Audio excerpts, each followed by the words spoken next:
Et salut à tous et bienvenue sur le Tottenham Talk Show. Donc on va faire un petit format particulier ce soir. On va juste se faire un petit avant-match Monaco Olympique de Marseille, tout en calme, tout en détente. Ça va pas prendre beaucoup de temps. Donc avec moi pour faire ce petit avant-match, j'ai Akian. Salut Akian. Salut tout le monde. Et j'ai René. Salut René. Bonsoir à tous. Et j'ai FX. Salut FX. Bonsoir, bonjour. Voilà, donc à l'écran, je vous ai affiché les compositions probables de l'Olympique de Marseille et de l'AS Monaco. Donc on va tout simplement commencer en disant comment vous sentez vous ce match de demain là, à Caen. Bah écoute, tout en calme et tout en détente, vu que c'est ce que tu viens de dire. Oui. Bah écoute, je le sens sans pression, même si finalement il y en a, dans le sens où si jamais on perd, on peut se retrouver 7e ou 8e, et là je sens qu'il va y avoir le feu parmi les supporters. Par contre, si on gagne, on finirait 2e avant la trêve, et là ça serait une toute autre histoire, et forcément j'espère qu'on va faire un résultat. Alors même un match nul m'irait, mais je le sens bien, je suis tranquille, je serein. Ok, toi René, toi comment tu le sens toi? Est-ce que tu penses que c'est un match charnière ou tu penses que c'est Monaco, on n'a pas trop de Non, chance? c'est pas un match charnière. On est beaucoup trop tôt dans la saison pour être dans un match charnière.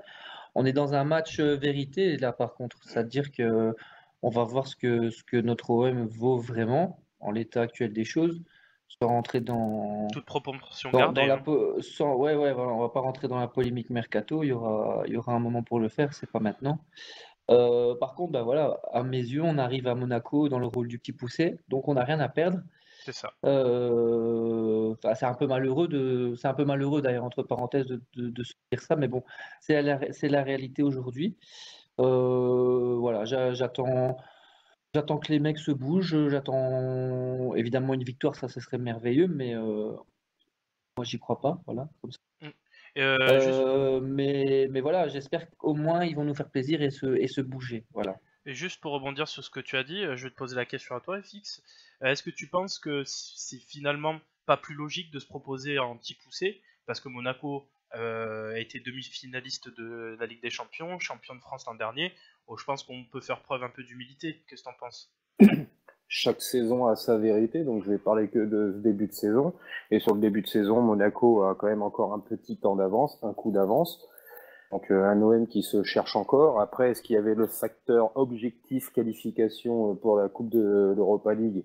Certainement. Si ça peut enlever une sorte de frein ou de pression dans la tête et d'arriver à Monaco libéré, tant mieux. Mais arriver libéré avec un effectif diminué fait que, quoi qu'il arrive, nous ne serons pas favoris dimanche. Ouais, je suis assez d'accord. Akian, tu voulais réagir là-dessus? Oui, j'aime bien ce que vient de dire Sergent par rapport à nous et notre qualification en Europa League, qui fait que peut-être on va arriver sur ce match beaucoup plus libéré qu'on ne l'était précédemment. Donc c'est la trêve, Et sachant que c'est la trêve après. sachant que c'est la trêve, et en plus de ça, je n'ai pas senti Monaco ultra fort. Alors oui, ils ont fait des gros scores, mais rappelons-nous leur dernier match contre Metz, si je me trompe pas, ils gagnent en marquant un but qu'à la 80e, et ils ont fait une première mi-temps pitoyable de ce que j'ai pu comprendre. Donc finalement, je me dis qu'FX a peut-être raison, on peut, en étant libéré, produire du jeu. J'espère juste qu'on va faire un match plein et pas un match juste par intermittent. C'est tout ce que j'espère. Ouais, et toi René, pour finir sur cette... Oui, alors je dirais juste un truc, c'est que Monaco a eu quasi 9 jours de récup, nous 3. Donc on peut peut-être arriver avec beaucoup d'envie, mais la réalité, elle est là. Parce qu'on On peut est pas avec dire un qu'on est effectif chaud aussi. comme... Ouais, on est même limite cramé, je dirais. On Mais peut pas bref, dire que t'es soit. fatigué parce que non mais attends, c'est des joueurs de foot les mecs quand même René. Ouais, Oh. non, bah d'accord, c'est des joueurs de foot, mais bon, ils ont quand même dû sortir une deuxième mi-temps assez chargée, ils se sont donnés, il y a des blessés, il y a... Voilà, donc moi je suis, pour ces raisons-là, pas confiant. T'as trouvé qu'on a dû Euh, fournir beaucoup d'efforts lors de la seconde mi-temps de Bah, notre match peut-être pas que d'Europe. physiquement, mais certainement psychologiquement aussi, parce qu'ils étaient au pied du mur. Donc oui, on a dû faire des efforts parce que on était, voilà, à la mi-temps, on n'était pas encore qualifié sûr et certain. On a dû quand même se donner. Ok, on avait un adversaire faible. On a su jouer avec aussi en deuxième mi-temps, mais voilà, les faits sont là. On a quand même 90 minutes, 90 minutes, pardon, en plus dans les jambes. Et pour moi, bah, ça compte à ce niveau-là en début de saison. Donc ça me fait un peu peur quand même qu'on n'ait que 3 jours par rapport à Monaco. Ouais, c'est sûr. Bah, je vais juste poursuivre. On va passer sur une analyse un petit peu tactique, un peu pour voir ce que les pistes qu'on pourrait en tirer, peut-être pour avoir la solution. Donc, comme on le sait, Monaco joue sur un 4-4-2 à plat. On a quand même un milieu, Lemar, Fabinho, Moutinho, Lopez pardon, qui est assez costaud, hein, on peut le dire. Bah, disons qu'avec nos carences au milieu de terrain, si je peux me permettre, Oui, voilà, c'est c'est là ce que que ça, j'allais c'est là dire. que ça va se jouer et c'est là que j'ai très très peur, hein. C'est ça, est-ce que ce milieu-là va tout simplement pas manger le nôtre? Et est-ce que la piste serait pas de commencer plutôt sur un 4-2-3-1 ou voir un changement de système global FX, toi? Qu'est-ce que t'en penses? Tu mets Moutinho titulaire à la place de Tillmans. Il y a un problème avec Tillmans, il est absent, il est suspendu ou non, c'est Il me une semble prévision? que. Non, je me suis basé sur les 3 premiers matchs où Moutinho était titulaire les 3 matchs, il me semble. D'accord. Ouais, mais il y a le facteur Fabinho, on va pas rentrer dans le mercato, mais apparemment lui, ça bouge beaucoup aussi de son côté. Donc s'il a la tête un petit peu ailleurs ou un petit peu pris, tant mieux pour notre milieu à 3 qui peut essayer de s'imposer de sortir un peu les griffes. Moutinho, bon genre de ballon, par contre à la récup, c'est pas non plus un foudre de guerre, donc ça peut un peu être équilibré au milieu de terrain. Après sur les ailes, ils seront largement supérieurs à nous, donc à Sakai et à Mavi ou Evra d'être plus que bon, et on sait que c'est compliqué pour ces deux-là depuis le début de saison. Encore que Sakai, ça passe encore. Puis offensivement, quid de l'ami Mbappé, mais bon, c'est pareil, je pense pas que nous le verrons demain, donc faudrait surveiller surtout Falcao. Donc, Je crois que c'est un coup de bluff qui disent que Mbappé va jouer. oui, je pense que c'est un coup de bluff. Ouais, après, faut quand même voir une chose, c'est que j'espère vraiment que Garcia va changer son système et que ce 4-3-3 ne sera pas mis en place, parce que pour moi, ça serait une grosse erreur.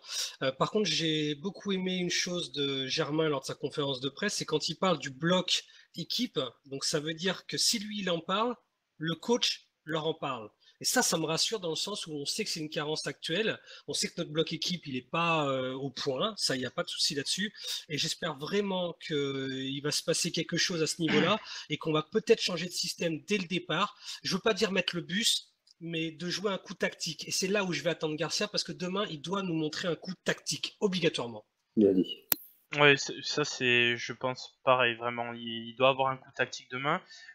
Moi je pense, alors ça ce n'est que mon avis, vous me direz ce que vous en pensez, qu'on doit accepter, on ne doit pas faire le jeu sur ce match-là, parce que de toute façon dans le jeu on sera moins fort que Monaco. On va pas là-bas pour faire le jeu, hein. On joue à l'extérieur, on joue Oh. contre une équipe beaucoup plus forte sur le papier que nous. Donc. Ça peut Mais le peut-être problème, nous aller. attends, Et on n'a jamais laisse-moi été finir aussi fort que on n'a jamais laisse-moi été finir aussi le fort propos. que quand on ne faisait pas le jeu. Donc. Laisse-moi finir le propos, c'est parce qu'en fait, je te parle juste par rapport au système, le 4-3-3 c'est un système de possession. C'est un système où tu es censé avoir la possession dans le terrain de l'adversaire.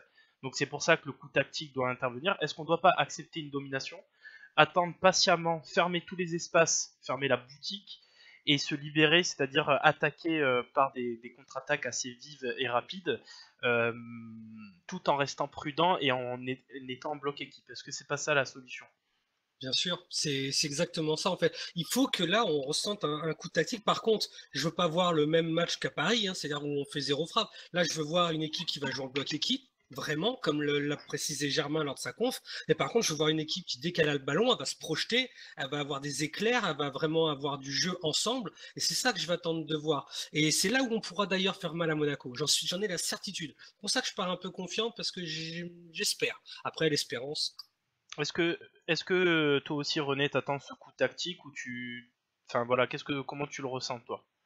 Bah, demain, c'est le match par excellence où Garcia doit faire taire les gens et montrer effectivement que ce n'est pas qu'un coach rigide dans ses idées. Il va devoir s'adapter parce que voilà, demain, c'est du très lourd devant, quoi. Donc, c'est du demi-finaliste de Ligue des Champions, même si l'effectif de Monaco a beaucoup bougé et est encore en perpétuel mouvement pour l'instant.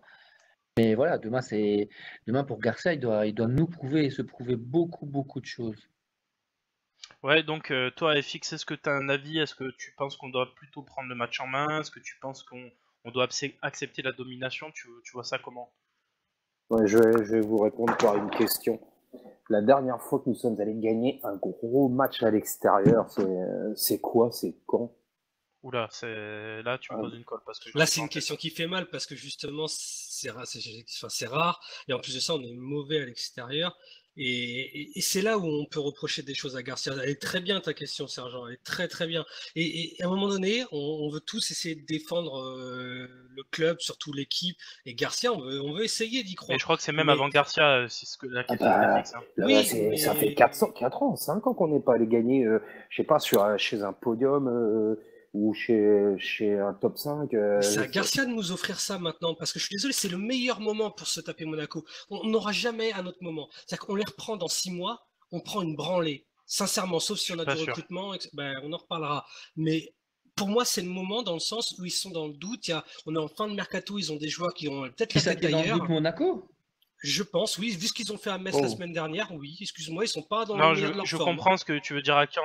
Enfin, René, il parle dans le doute au niveau de la fin du mercato, peut-être au niveau de Fabinho, de Mbappé, enfin, Je dis les pas qu'ils sont éventuels mauvais, hein. mouvements. Je dis pas Ils ça, sont voilà. dans le doute que nous, qu'est-ce qu'on est alors au niveau du mercato, les Eh gars? ben, nous, au niveau mercato, je veux pas savoir. Par contre, nous, on sort d'une qualif Ah, d'Europa tu veux pas League. savoir, mais On la vient. réalité, elle est là. Hein. Non, mais la réalité, c'est que Ben, l'effectif actuel vit très bien. Oui, ton L'effectif effectif, actuel il vit vit bien. très bien. Et l'effectif qui est aligné sort d'une, enfin, ou presque, sort d'une qualif d'Europa League, sort d'une série de matchs sans défaite, et demain doit être capable, quand même, mentalement, de sortir le match de leur vie, alors qu'ils vont avoir 15 jours de vacances. Quand même. t'as plus de cas, ouais, mais t'as quand même, sans, voilà, on a eu le débat en off. Moi, je trouve qu'on s'est considérablement renforcé par rapport à il y a 12 mois, mais malgré tout, l'équipe d'en face, demain, il y a quand même un cran au-dessus niveau qualité, donc c'est bien d'avoir l'envie, d'avoir la motivation de l'Europa League, mais intrinsèquement, du moins, au coup d'envoi, il y a une équipe qui est largement au-dessus de l'autre niveau qualité de groupe. Je vais reprendre la parole. Du coup, parce que alors, moi, ce que j'attends dimanche, honnêtement, si on gagne, c'est un gros exploit. Si on fait match nul, c'est un mini-exploit. Si on perd, il y a une certaine normalité. Et j'ai envie que enfin l'OM nous fasse plaisir à ramener 3 points d'un gros déplacement. Et si c'est en jouant, mais de façon dégueulasse, avec un vieux penalty à la 86e, ça, je prends. 3 points enfin dans un match à l'extérieur, quelle que soit la manière. On aura après 2 semaines pour se rassurer et se reposer. Donc honnêtement, en fin de compte, j'attends quoi? J'attends Bah, un plaisir, quelle que soit la manière. Ouais, je suis d'accord. c'est sûr que le match tombe bien dans le timing avec la pause juste après. Donc c'est vrai que demain, les mecs ils doivent s'arracher quoi. Après pendant 2 semaines ils sont en repos. Hormis Donc notre défense centrale, où là je vais être d'accord avec tout le monde, Monaco est meilleur sur la défense centrale. Vous trouvez que au niveau attaque, s'ils n'alignent pas Mbappé et que Fabinho est encore dans l'indécision de son transfert éventuel, vous trouvez qu'ils sont largement meilleurs sur le Oui, papier oui, oui, intrinsèquement? largement. T'as oui. Falcao Bah, qui est un Falcao, monstre, t'as Lemar c'est un monstre, t'as Lopez c'est bon, t'as Moutinho qui peut balancer des caviars, c'est quand même c'est supérieur, tu peux pas dire même le au niveau de contraire. la défense, même au niveau de leur gardien, Subasic, c'est quand même un des meilleurs gardiens de la Ligue 1. Ça Ok. sur le gardien, on a quand même Mandanda, on rivalise largement. D'accord, ouais, non, mais je compare pas avec Mandanda, mais je dis que eux, en face, c'est pas une chèvre au but. Ouais, c'est sûr. Par contre, sur la compo marquée, excuse-moi Chindou, juste 2 secondes, sur la compo que tu nous as mis de Marseille, toi tu nous mets Lopez, t'es sûr qu'on a besoin d'un mec technique dans un match où il va falloir avoir du physique et où Oui. on risque... Non, là il faut pas du physique, puisque au milieu de terrain, c'est des mecs techniques au milieu, donc c'est Bah clairement... justement, il faut les empêcher de jouer, Ah donc bah il faut juste... du physique. Non, bah non, ah non, Toi, tu veux mettre Zambo? Ah moi je mettrais Zambo parce Zambo que... va se faire Oh, bouffer dans ce faut arrêter avec système-là. Zambo. Hein. Non, c'est pas qu'il faut arrêter, c'est que là ça Ah correspondrait si, faut arrêter. absolument pas du tout. Pour le coup, là, c'est quasiment un des seuls matchs où tu peux te dire que d'avoir une présence technique, ça peut être utile. Je veux bien comprendre le côté technique de la chose, mais si un mec est technique et que tu arrives à être assez physique pour l'empêcher d'avoir des ballons et que tu lui colles le cul, donc le colle le short, hein, je me comprends quand je dis ça. Crois-moi, Fabinho, Moutinho, tout ça, c'est capable de sortir d'un marquage d'un mec physique. Ok. Je suis sûr. Je vais juste attirer Je te votre attention. On va essayer, malgré tout, d'identifier quelques points faibles de Monaco, s'il en existe. Par Moi, public. je vais juste attirer votre attention. Donc le Georget, là, je sais pas du tout ce que ça vaut.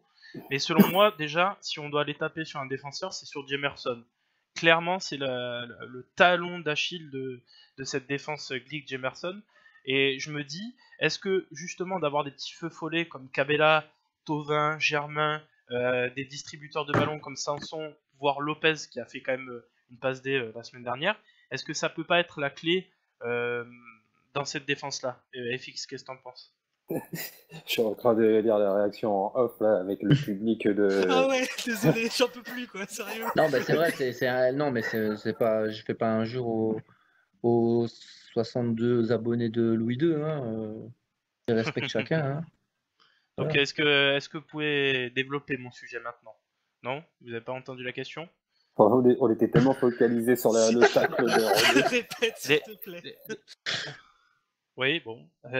Donc du coup, je disais, on identifie ça va être un peu long, mais des points de défense, des faiblesses chez Monaco.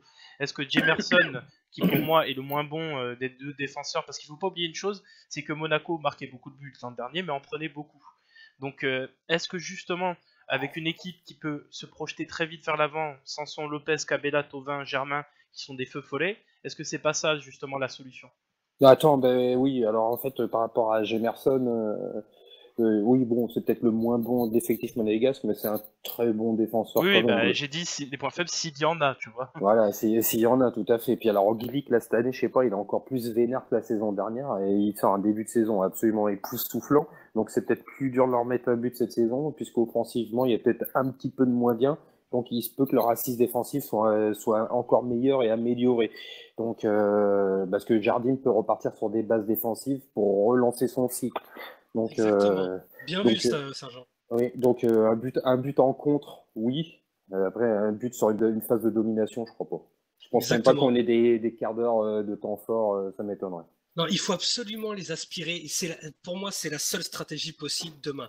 Tu les aspires, tu crées des décalages et tu prends surtout les contres avec une vitesse intéressante. Et Cabella peut être très intéressant. Germain est capable de se placer. Germain, normalement, est capable de donner des petites infos tactiques de Jardim à Garcia, j'espère, parce que bon, il a quand même travaillé avec Jardim pendant des années, donc j'espère.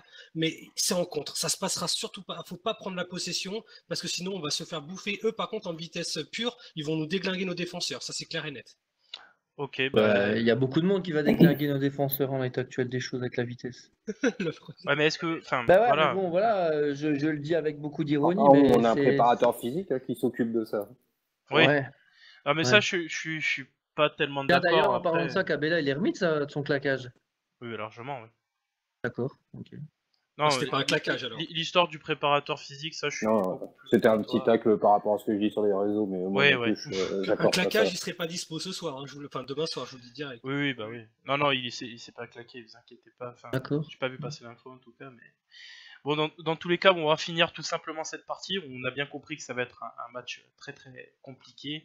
On a quelques armes à proposer. On verra si demain on va faire le poids, notamment sur ce qui nous fait défaut depuis le début de l'année. Non, mais à on est savoir notre d'accord, milieu. que notre équipe, en théorie sur le papier, c'est des mecs qui peuvent clairement poser des problèmes à Oui, bah oui. Monaco. C'est parce que depuis le début de saison et ce qu'on a vu, c'est un peu poussif, c'est un peu pénible par moment. Donc c'est là, moi personnellement, c'est là où j'ai peur. Mais intrinsèquement, le niveau des joueurs, je vais pas dire on n'a rien à envier à Monaco, je vais pas quand même aller jusque-là.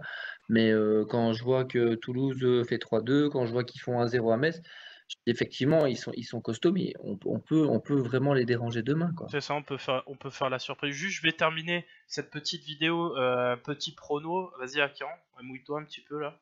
Un petit prono, moi tu veux que je te le dise? Allez, Ouais. j'annonce un 2-1. Pour Marseille, enfin 1-2 si tu préfères. Ok. René, toi, t'annonces quoi? On a perdu René? 1-1. Ah, 1-1. Et FX, toi, t'annonces quoi? Pareil, un partout avec de la réussite. Ok, moi j'annonce 3-0 pour Monaco. Voilà, vous c'est dit au moins. Oh putain, ça fait mal. Non, mais je vous le dis, moi je suis honnête avec moi-même et j'espère me tromper dans tous les cas. Si je suis pas. Voilà, donc Bien, je bien sûr. pense En qu'on tout va cas, se faire si manger tu demain. as raison, hein, si tu as raison, demain sur le coup de sifflet final, je crois que je vais me déconnecter de Twitter pendant quelques jours, hein. Oh, Oui, moi oui, aussi, bah, il faudra. c'est Il clair. faudra. Oh putain, ça Bon, va être le feu. en tous Mais les cas, tout en comprenant les mecs qui tailleront, hein. oui, bah moi enfin, oui et non parce qu'on va dire ah mais c'est ça le projet, on est 8ème, patati patata, c'est peut-être un Non, peu pas tôt pour là-dessus, pas juger. là-dessus, mais pas le fait d'être 8e machin, mais le fait de se dire que voilà, on va pas faire une digression sur ce qu'on a à dire lundi soir au talk, mais de se dire que si on avait pu clôturer le mercato beaucoup plus tôt par rapport à la date où on se trouve aujourd'hui, peut-être qu'on aurait un autre effectif, peut-être qu'on n'aurait pas des manquements comme Payet et Rami et on aurait des mecs qui peuvent les remplacer au pied levé et Ouais, force est de ça, constater que c'est pas le cas. ça, Ouais. ça, Si on t'en en prends reparlera 3 contre lundi. Monaco, t'en prends combien contre Paris, sincèrement? Voilà, c'est tout la Oh question. bah, On va finir sur On ça, n'y les est gars. pas. Vous débordez du on en- débat. On en reparlera lundi. Donc, je vous annonce juste, avant de clôturer cette vidéo, donc lundi, débat, talk avec Chavins, qui nous fera l'honneur de venir sur notre talk. Et on fera, alors c'est peut-être un petit peu tôt par rapport à la date butoir du mercato, mais on se dit quand même qu'au 28, on pourra déjà dresser le bilan de ce qui a été fait, des résultats du recrutement. Donc, talk spécial, je dirais même, on va essayer de faire un truc un peu spécial, et très chaud à prévoir lundi. Donc j'espère que cette petite vidéo vous a plu. Si ça vous a plu, n'hésitez pas à vous abonner à la chaîne YouTube et à lâcher un petit pouce bleu. En tout cas, nous, on vous souhaite une bonne soirée. Bonne soirée à tous. Bonne soirée Bonne à soirée. tous. Salut.